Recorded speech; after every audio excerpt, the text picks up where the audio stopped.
Mga kapatid, hindi po biro ang ginawa ng Diyos sa buhay po ng bawat isa sa atin kung papaano niya po tayo tinubos sa lahat ng ating mga kasalanan. Yung ginawa po ng ating Panginoon Kristo ay talagang hindi natin mapapantayan talaga na buong buhay niya. He surrendered talaga, ibinigay niya ng buong buo ang buhay niya para sa atin. Ganyan po tayo kamahal ng ating Panginoon. Kung kaya, dito po yan sa ano. Ephesians chapter 5 po mga kapatid. And I believe that God, na ang Diyos ang umili ng ano na to para sa akin at para sa ating lahat. Sapagat alam po natin, ang salita ng Diyos ay nagbibigay sa atin ng buhay at nag-aakay sa atin tungo sa buhay na walang hanggan. Salamat sa Panginoon sapagkat His Word, He preserved for us. Dumating po sa panahon po natin ang salita ng Diyos para malaman natin na mayroong Diyos na nagmamahal sa bawat isa sa atin. He wants you and me to be with Him. To be with Him, mga kapatid. Yan ang gusto, yan ang nais sa atin ng Panginoon. Kung kaya meron po siyang babala dito, mga kapatid, mababasa po natin, na hindi po tayo dapat mamuhay sa kasalanan. Sapagkat tayo tinubos ng Diyos sa lahat ng ating mga kasalanan. Yung mga hinubad na po natin, wag na po nating isuot pang muli. Wag na natin balik-balikan, mga kapatid. Basahin ko po sa inyo. I'm sorry, I'm Tagalog po. Ephesians chapter 5, verse 1 to 14. Yamang kayo mga anak na minamahal ng Diyos, tularan ninyo siya. Mamuhay kayo ng may pagmamahal tulad ni Kristo. Dahil sa kanyang pagmamahal sa atin, inialay niya ang kanyang buhay bilang mabangong alay at handog sa Diyos. Verse 3, kayo'y mga hinilang ng Diyos, kaya't hindi dapat mabanggit man lamang na kayo'y nakikiapid o gumagawa ng anumang uri ng kahalayan o pag-iimbot. Huwag din kayong gagamit ng anumang malalaswa o walang kabuluhang pananalita at pagbibirong di nararapat, sa halip magpasalamat kayo sa Diyos. Alam ninyong walang bahagi, ito po yung mga kapatid, alam ninyong walang bahagi sa kaharian ni Kristo at ng Diyos ang taong nakikiapid, mahalay o sakim. Ang kasakiman ay isang uri ng pagsamba sa Diyos-Diyusan. Huwag kayong padaya kanino man sa pamamagitan ng mga pangatwirang walang kabuluhan, sapagkat dahil nga sa mga ito, ang Diyos ay napopoot sa mga suwail. Kaya't huwag kayong makisama sa kanila. Dati kayo nasa kadiliman, ngunit ngayon nasa kaliwanagan na. Sapagkat kayo nasa Panginoon, mamuhay kayo ngayon ng nararapat sa mga taong nasa liwanag. Sapagkat pawang matuwid, mabuti at totoo ang ginagawa ng namumuhay sa liwanag. Sikapin ninyong matutunan kung ano ang kalugod-lugod sa Panginoon. Huwag kayong makibahagi sa mga gawain ng kadiliman na walang ibubungang mabuti. Sa halip ay ibunyag ninyo ang mga iyon. Kayayang mabanggit man lamang ang mga bagay na iyon na ginagawa nila ng lihim, ang lahat ng nalalantad sa liwanag ay nakikilala kung ano talaga ang mga iyon. Ang nalalantad at ang lahat dahil sa liwanag, kaya't sinasabi, gumising ka. Ikaw na natutulog, bumangon ka mula sa libingan at liliwanagan ka ni Kristo. Dito po sa verse 1, wala yata.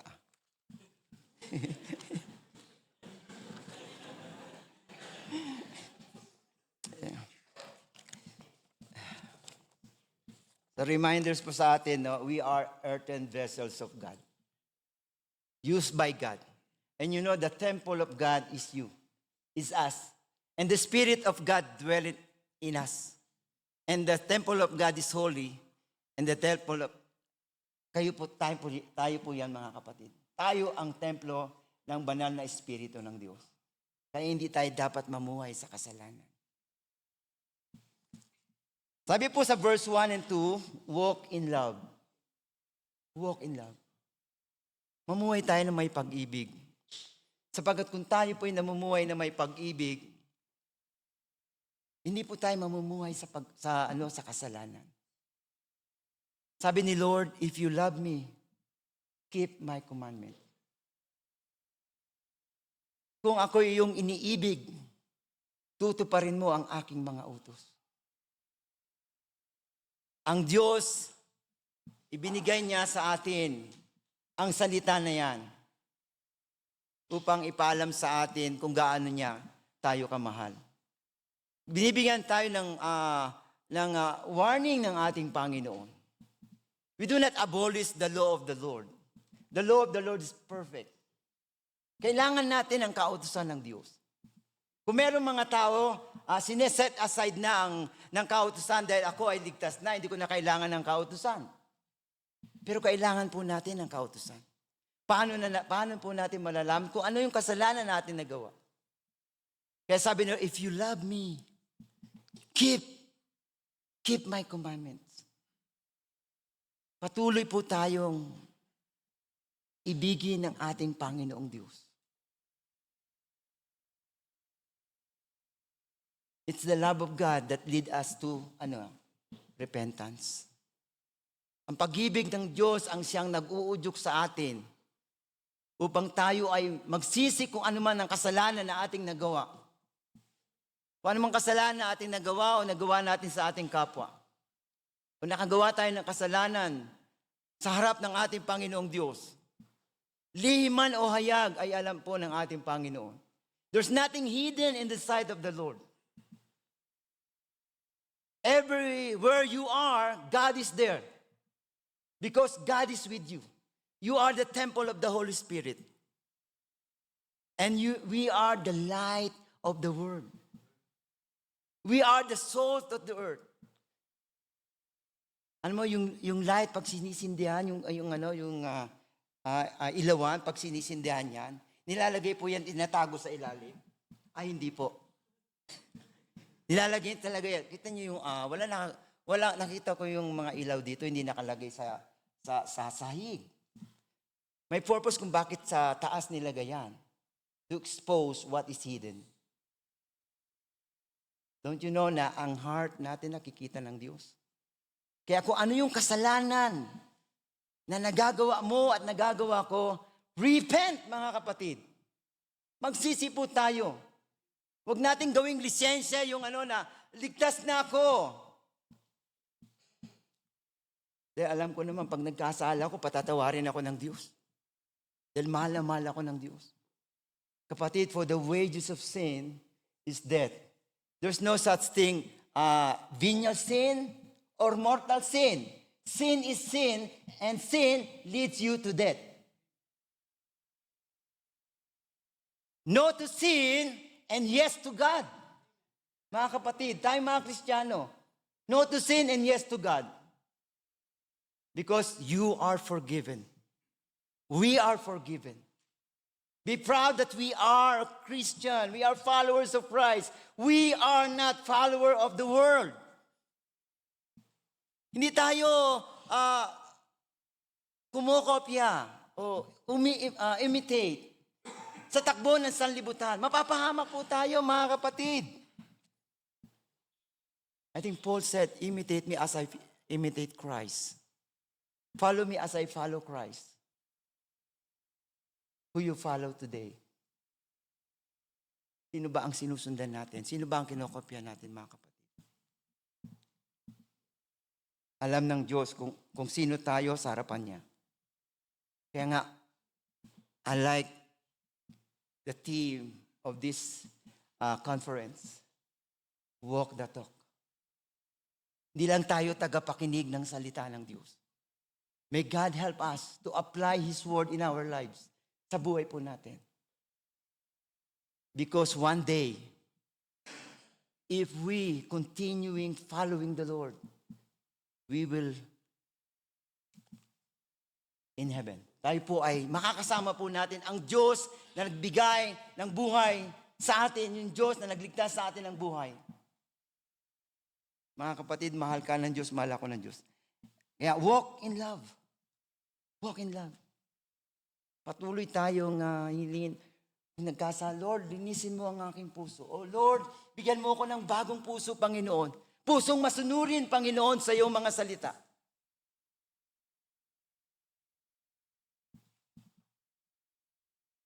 Yan po ang naisin po natin na bigyan tayo. Maghari ang pag-ibig ng Diyos sa puso natin. Narinig ko kahapon, kagabi, na murder, hindi pwede sa langit. Any kinds of sin, hindi pwede. Mga banal na tao lamang doon sapagkat ang Diyos natin ay banal, mga kapatid. Isang bagay na tinanggap natin yan sa ating Panginoon. It's hard to be holy, di ba? But ang Diyos ang gumawa niyan sa buhay natin. He died for you. And after 3 days, He rose from the dead for you. And one day, He will come back for you. Darating ang Panginoon, mga kapatid. At isasama niya tayo doon sa kanyang kaharian. Are we ready? Are you ready? Are we prepared? Examine your heart. Check natin yung heart natin kung sino ba yung naghahari sa puso natin. Si Lord ba o tayo pa rin? Hayaan natin si Lord ang siyang maghari sa atin. Because He loves us. Hindi natin naranasan ipako sa krus. Pero ibinigay niya ng buo ang buhay niya. Kung paano si Lord ay nagpakumbaba at naging masunurin sa kanyang Ama hanggang sa kamatayan. Surrender your life to Christ. I-surrender po natin buhay natin sa Panginoon. Yan ang nais ng Diyos sa buhay natin. Mamuhay tayo sa liwanag, mga kapatid. Sa verse 3 to 7, mga kapatid, sa verse 3 to 7, ang warning. Warning po dito, mga kapatid. Don't live in sin. Don't live. Huwag tayong mamuhay sa kasalanan. Why? Basahin po natin. Kayo'y mga hinirang ng Diyos. Amen. Kaya't hindi dapat mabanggit man lamang na kayo'y nakikiapid o gumagawa ng anumang uri ng kahalayan o pag-iimbot. Huwag din kayong gagamit ng anumang malaswa o walang kabuluhang pananalita at pagbibirong di nararapat. Sa halip magpasalamat kayo sa alam ng ninyong walang bahagi. Ito na po yun, mga kapatid. Alam ninyong walang bahagi sa kaharian ni Kristo at ng Diyos ang mga taong nakikiapid, mahalay o sakim. Yun po sakim, ano yan? Ang kasakiman ay isang uri ng pagsamba sa Diyos-Diyusan.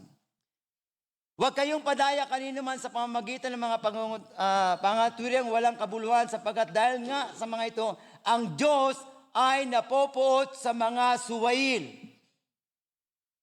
Alam natin, ang Diyos ay pag-ibig. Marunong din po siyang mapuot sa mga taong suwail. Ang sabi dito, mga kapatid, itong warning, babala. Bakit isinulat to, mga kapatid? Yung iba't ibang uri ng kasalanan, diversity of, yung pong iba't ibang uri ng kasalanan dito. Dahil, sabi po dito na walang bahagi. Yung mga gumagawa ng ganitong kasalanan ay walang bahagi sa kaharian ng Diyos. Walang bahagi. May narinig niyo ba yung ganito? Pag nagkasala, pasensya ka na. Kasi tao lang po. sa halip na tanggapin o admit nagkasala at kailangan magsisi. I'm just a human. I'm sorry, I'm just a human. Excuses. The Lord knows that we are human. At kung may magsasabi sa inyo na the Lord knows your weaknesses, and He will forgive you. Don't sin, mga kapatid. If you sin, especially if you are married, don't sin because sin will destroy your family. Affected your children. Ang kasalanan, maliit lamang yan. Pero yan ay pumapatay. Naninira. Kaya sikapin po na maging maingat po tayo. Na hindi po tayo mahawa ng makasanlibutang gawain. Maging maingat po tayo. Sapagkat sabi rito, walang bahagi sa kaharian ng Diyos ang mga gumagawa ng ganitong mga bagay. Flee from all kinds of sin, mga kapatid. Lumayo po tayo. Iwasan natin ang lahat ng uri ng kasalanan. At mabibigyan po natin ng kaluguran ang ating dakilang Diyos. Our goal is to please the Lord. Ang layunin natin ay mabigyan ng kaluguran ang ating Panginoong Diyos. At tayo maging kalugod-lugod sa ating Panginoong Diyos kapag tayo ay sumusunod sa ating Panginoon. Ako ngayon nalulugod yung anak ko na masipag mag-aral. At kayo din kapag ang anak nyo nakakakuha ng mataas na marka. Masayang-masaya yung parents. How much more the Lord kapag tayo po ay sumusunod. Lumalakad tayo ayon sa kanyang kalooban.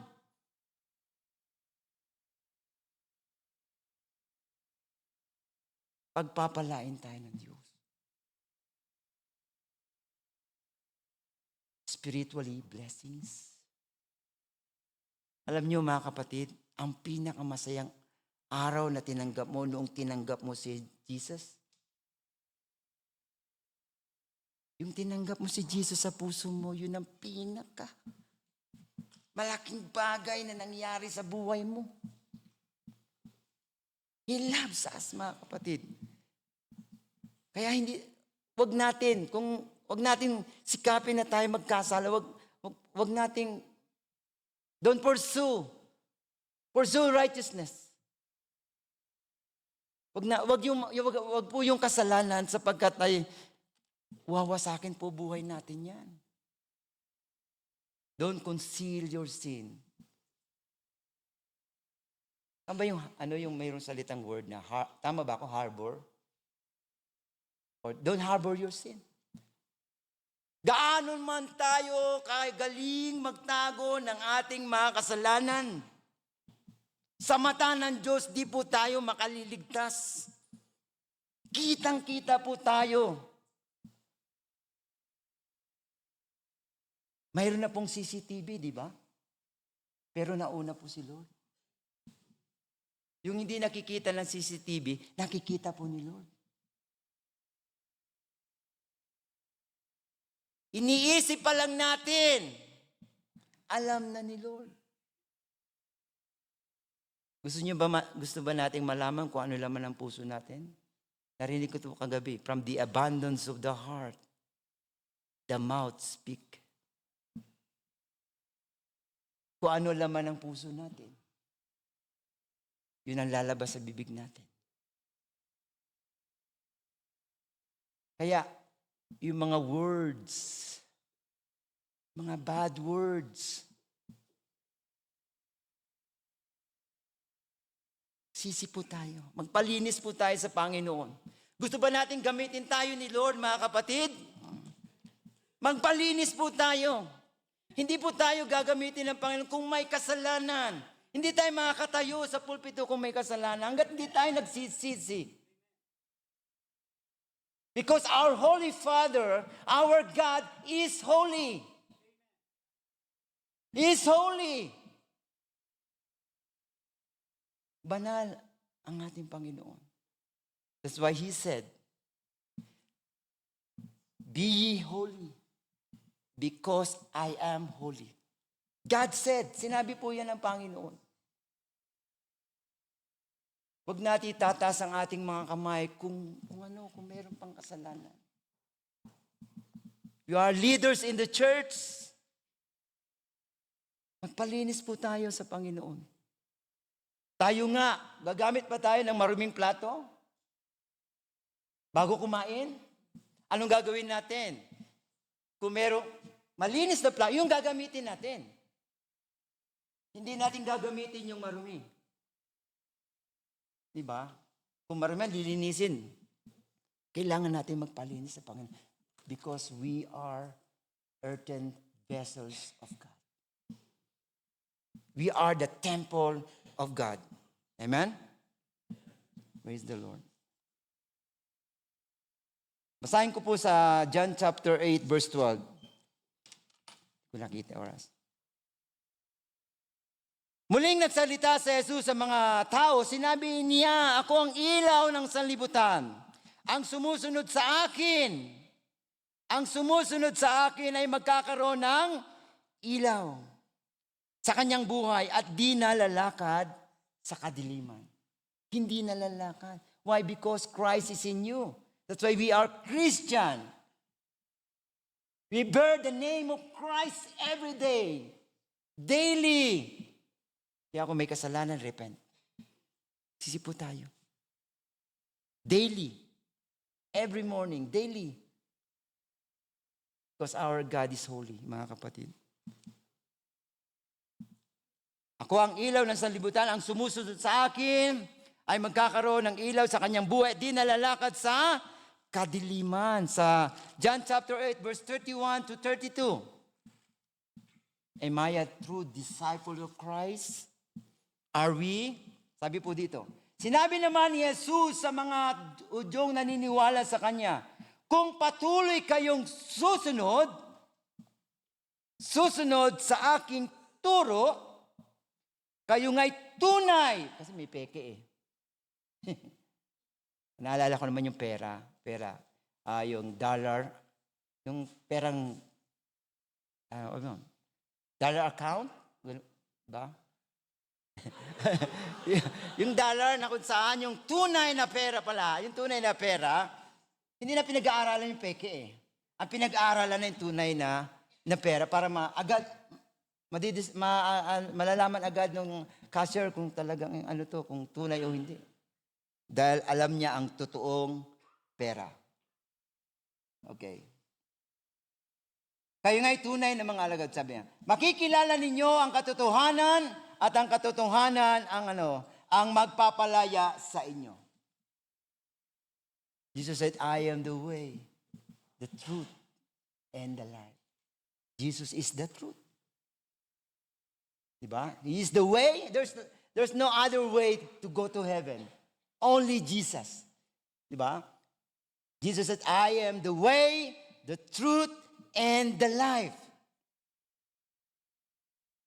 Yun po yun, mga kapatid. Kaya encourage ko sa atin, mga kapatid, magpatuloy tayo sa Panginoon. Yamang sinimulan po nating sumunod sa Panginoon, huwag tayong titigil o magsasawang gumawa ng mabuti sa harapan ng ating Panginoon.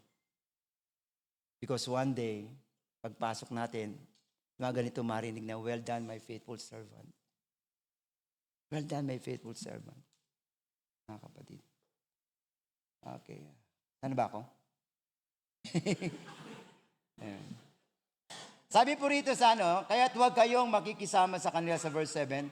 And then sabi sa verse, dati kayo'y nasa kadiliman. Dati. We are in the darkness, di ba? Ngunit ngayon nasa kaliwanagan na. Tayong nasa liwalag na, mga kapatid. Sapagkat kayo nasa Panginoon, mamuhay kayo ngayon ng nararapat sa mga taong nasa liwanag. Kaya it's good for us to have a fellowship with the believers in Christ. Kaya conference is good for us, para sa atin. To encourage one another. Di ba?